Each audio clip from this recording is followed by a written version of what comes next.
pray for your family. We pray for your diocese.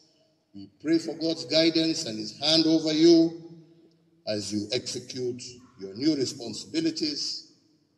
And we are confident that you shall be able to fulfill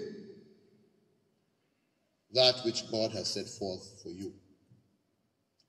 Ya mwisho, kwa sababu mimi sitaki kuongea sana siku hizi, mimi sio mtu ya kuongea mambo mingi.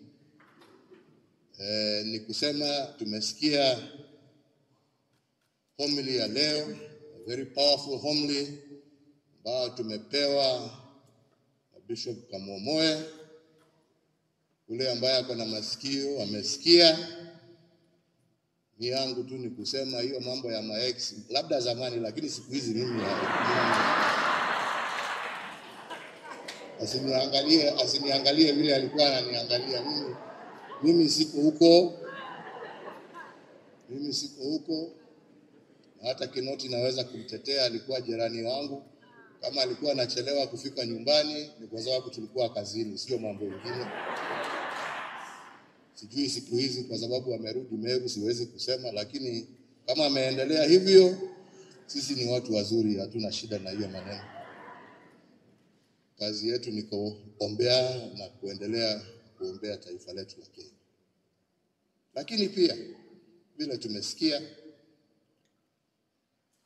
it is important for every one of us to heed the message that we have been given today. Na mimi sitaki nirudie vile nimesema, kila mtu ambaye ako na masikio amesikia. Yangu ni kusema tuendelee kuombea nchi yetu ya Kenya. Tuendelee kuombea viongozi wetu, sababu lazima tuombee viongozi wetu. Lakini pia tuendelee kuomba ya kwamba viongozi wetu watafungua masikio na roho zao na wasikie kilio cha wananchi ambao wanaongoza.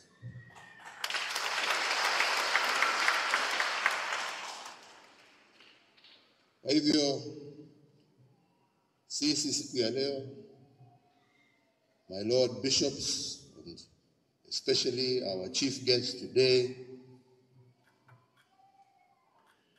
Bishop Jackson, we wish you the best. May you continue with the great work of spreading the gospel. But even as you heal souls, may you also help give this country direction.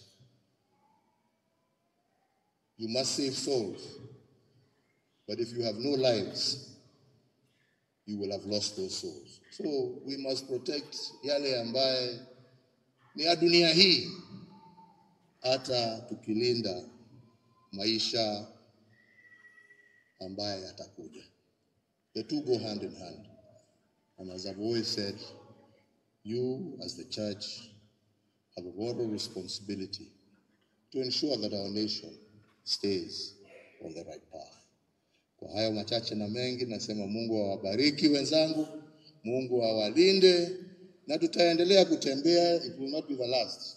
Bado tutakuja tu kutembea tena na tena. Mkitualika.